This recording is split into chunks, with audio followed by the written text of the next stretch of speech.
ఇతన్ని అరెస్ట్ చేస్తే ఇతన్ని అరెస్ట్ చేస్తే దళితుడు ఏదో కడుపులో కాలి కూటమి ప్రభుత్వాన్ని విమర్శించాడు, దానికే అరెస్ట్ చేస్తారా అంటారు.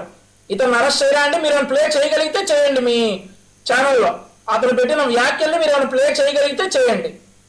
సో ఇతన్ని అరెస్ట్ చేస్తే వీళ్ళు అనేది ఏంటంటే ఒక దళితుడు కూటమి ప్రభుత్వం మీద కడుపు కాలి ఈ మాటలు మాట్లాడాడట, వీనికి అరెస్ట్ చేస్తారా అని అంటారు.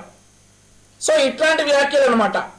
సో ఇక తల్లిని చెల్లిని అని చెప్పేసి రాజీవ్ గాంధీ గారు అంటా ఉన్నారు. మా తల్లి చెల్లి ఎప్పుడు కూడా రాజకీయాల్లో ఇలా అనేసి వచ్చి రాలా, ఏడు పేరు విమర్శించట్లా, మమ్మల్ని విమర్శిస్తున్నారు కదా, ఇక్కడ మిమ్మల్ని వాళ్ళే వచ్చి చెప్తా ఉన్నారు, బయటకు వచ్చేసి వచ్చి ప్రతిసారి చెప్తా ఉన్నారు. మేము అంటున్న మాటలు కాదు, మేము అనిపించట్లా, ఆవిడే అంటా ఉన్నారు. అది ప్లే చేయగలిగితే చేయగలరు సార్. ఇట్లాంటి వాళ్ళని అరెస్ట్ చేస్తే కూడా వీళ్ళు వెనకేసుకొస్తారు. ఓకే, ఇవి స్క్రీన్ మీద పెట్టి ఇది చాలా అబ్యూజివ్ లాంగ్వేజ్. మరి ఇతను అరెస్ట్ చేయడం కరెక్టా కాదా సార్? నా దగ్గర రాజీవ్ గాంధీ గారి నంబర్ లేదు సార్, ఉంటే మీరు పంపించండి. ఇతను అరెస్ట్ చేయడం కరెక్టా కాదా?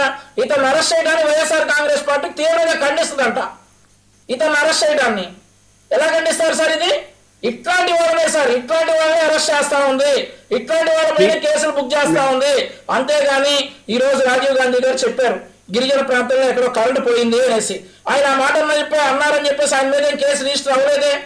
డెఫినెట్లీ ఆ ప్రాంతంలో, ఆ గిరిజన ప్రాంతంలో ఏ హాస్పిటల్ అయితే ఉందో అక్కడ మౌలిక సదుపాయాలను డెవలప్ చేయడానికి ప్రభుత్వం ప్రయత్నిస్తుంది, చేస్తుంది. గతంలో ఎప్పుడు కాలేదా వైఎస్ఆర్ కాంగ్రెస్ పార్టీ ప్రభుత్వంలో? శవాలని అంబులెన్స్లు ఉన్నా కానీ బళ్ళ మీద తీసుకెళ్లారు సార్. గిరిజన ప్రాంతాల్లో కాదు, కంప్లీట్ రూరల్ ఏరియాలో కాదు, మామూలుగా ఉన్నటువంటి విశాఖపట్నం ప్రాంతంలో అంబులెన్స్లు ఉండి కూడా శవాల్ని వైఎస్ఆర్ కాంగ్రెస్ పార్టీ ప్రభుత్వంలో బళ్ళ మీద తీసుకెళ్లారు. ఈ రోజు దానికి డెఫినెట్లీ ప్రభుత్వం స్పందిస్తుంది. అది మళ్ళీ జరగకుండా అకౌంట్స్ రిలీజ్ చూడాల.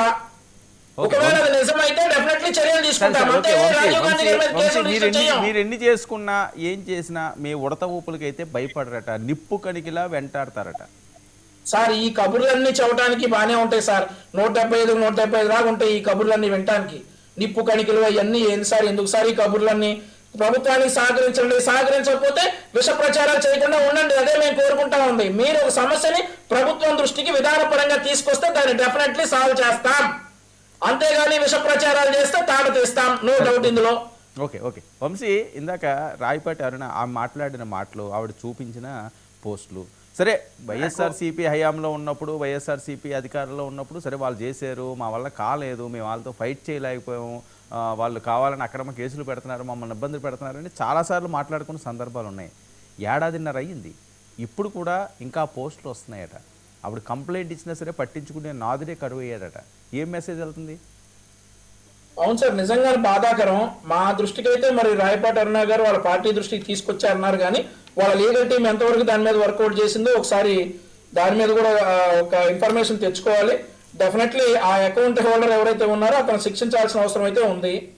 నిజంగా బాధాకరం, చాలా బాధగా ఉంది. మరి వాళ్ళ పార్టీ లీగల్ టీం ఎంతవరకు దీన్ని ముందుకు తీసుకెళ్లిందో ఒకసారి అరుణ గారు రేపు ఇన్ఫర్మేషన్ ఇస్తే, 3 పార్టీలు కూటమిలో ఉన్నటువంటి 3 పార్టీల లీగల్ టీమ్స్ ఒకటిగా అయ్యి ఆ అకౌంట్ మీద అయితే డెఫినెట్లీ యాక్షన్ తీసుకుంటారు. ఎందుకంటే రాజీవ్ గాంధీ గారు కూడా అన్నారు ఇట్లాంటి వాళ్ళ మీద యాక్షన్ తీసుకుంటే మాకు ఎట్లాంటి అబ్జెక్షన్ లేదు అని.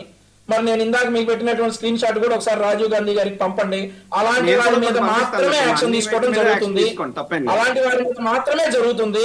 ఎవరైతే ఇప్పుడు రాజీవ్ గాంధీ గారు చాలా విధానపరంగా ప్రశ్నించానన్నారు, కరెంటు పోయింది ఏంటిది అని అడిగాను అన్నారు, దాన్ని సరి చేసుకోవడానికే ప్రయత్నిస్తాం, అంతేగాని రాజీవ్ గాంధీ గారు ఇట్లా పెడతావా అని చెప్పి రాజీవ్ గాంధీ మీద కేసు అయితే రిజిస్టర్ చేయలేదు కదా. అలానే ఉంటది. ఆయన పెట్టారు, ఆయన ఇదిగో ఇట్లాంటి ఈ ప్రభుత్వంలో ఇట్లా కరెంటు పోయింది అని పెట్టారు, అది డెఫినెట్లీ పై స్థాయి